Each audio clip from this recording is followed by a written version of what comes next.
காமராஜர் ஐயா பொதுக்கூட்டங்களில் பேசுவார்.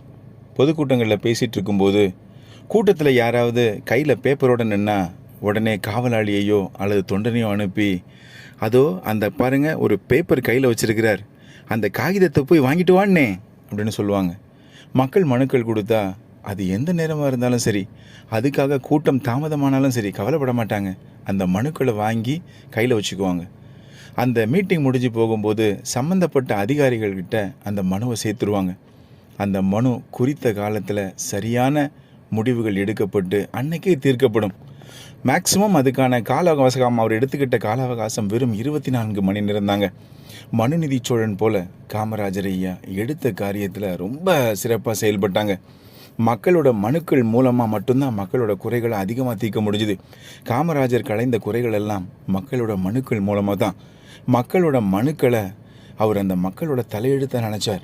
அதனால் அதுக்கு அதிக இம்பார்ட்டன்ஸ் கொடுத்து 24 மணி நேரத்துக்குள்ளே தீர்த்து அவங்களுக்கு எந்த காரியம்னாலும் சந்தோஷமாக செஞ்சு வச்சாங்க காமராஜர் ஐயா.